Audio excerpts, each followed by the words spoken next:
नहीं, देखिए, हमने तो पूरे विषय को गंभीरता से लिया है जब हमारे विभाग का मामला आया, और हमने कहा कि ये बहुत गंभीर विषय है और निश्चित तौर पर इसकी उच्च स्तरीय जांच हो, क्योंकि ये मामला यहाँ के नेता प्रतिपक्ष तेजस्वी यादव से जुड़ा है।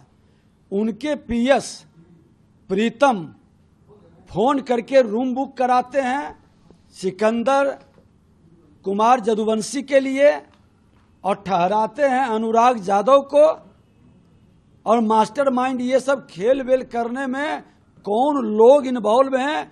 आज बताइए, एक बार फोन किया, यहाँ के लोगों ने नहीं गंभीरता से लिया तो 3 बार फोन किया। 1 तारीख को फोन हुआ, फिर 4 तारीख को फोन हुआ, और अपने पद का और रसूख का दबाव डाल करके इस तरह से खेलना दुखद दुर्भाग्यपूर्ण है। प्रतिभा का गला घोंटना कहीं न कहीं ये दुखद और दुर्भाग्यपूर्ण है। विपक्ष की भूमिका में जोर जोर से बोलते हैं, शोर भी मचाते हैं, लेकिन अपराध भ्रष्टाचार से मुक्ति की बात नहीं करेंगे, प्रत्यक्ष अप्रत्यक्ष संरक्षण करेंगे। हमने जब नेता प्रतिपक्ष था उस समय भी बात को हमने कई बार उठाया था कि राजद हमेशा अपराधी भ्रष्टाचारी को प्रत्यक्ष अप्रत्यक्ष संरक्षित करता है, और इसका कई बार प्रमाण भी आया है। लेकिन ये लोग सुधरने की बजाय अपनी राजनीतिक साख बढ़ाने के लिए कोई भी सौदा कर सकते हैं। आतंकवाद, उग्रवाद, अपराध, भ्रष्टाचार को कहीं न कहीं संरक्षित, पोषित, प्रशिक्षित करने में से बाज नहीं आएंगे। ऐसे लोगों की जांच से ही तो पता चलेगा। लोग कहते हैं कि ये लोग कभी सुधरेंगे ही नहीं, तो जांच होगा तो स्पष्ट होगा सारा विषय। आरजेडी क्यों खामोश है अभी तक?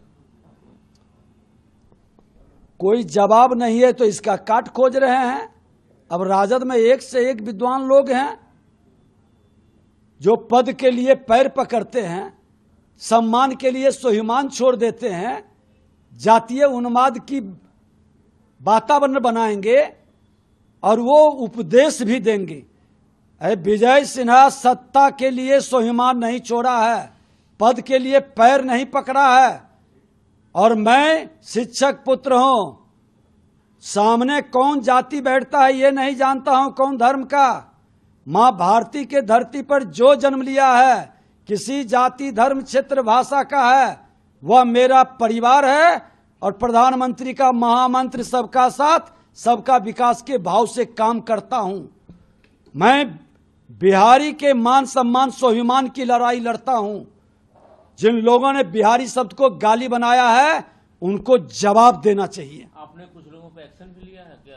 मैं अपने विभाग के 3 लोग जो जिम्मेदार हैं, जो आवंटन के नियम की अवहेलना किए हैं, जवाब सही ढंग से नहीं दिए, उनकी कर्तव्यहीनता, लापरवाही, गैर जिम्मेदारी, विभाग को वर्गलाने का, ऐसे कारण से स्पष्टीकरण लेते हुए तीनों को निलंबित करने का आदेश दिया।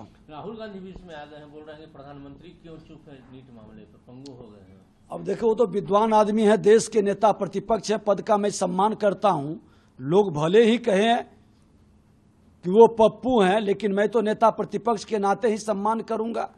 यहां भी हमारे जिसको अप्पू लोग कहते हैं, हम तो नेता प्रतिपक्ष के नाते उस पद का सम्मान करता हूं।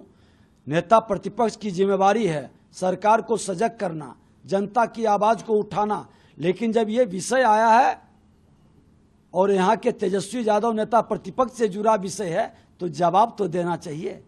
उनके इंडी गठबंधन के लोग हैं, भविष्य हैं, तो बताना तो चाहिए। क्यों मौन है? कौन रोक रहा है? अरे देश के राजनीतिक अस्थिरता एक वातावरण उन्माद का पैदा करने से राष्ट्र के हितैषी लोग नहीं है। समाधान चाहिए। कौन लोग संलिप्त हैं, ये जिम्मेवारी प्रतिपक्ष की निभानी चाहिए और बताना चाहिए।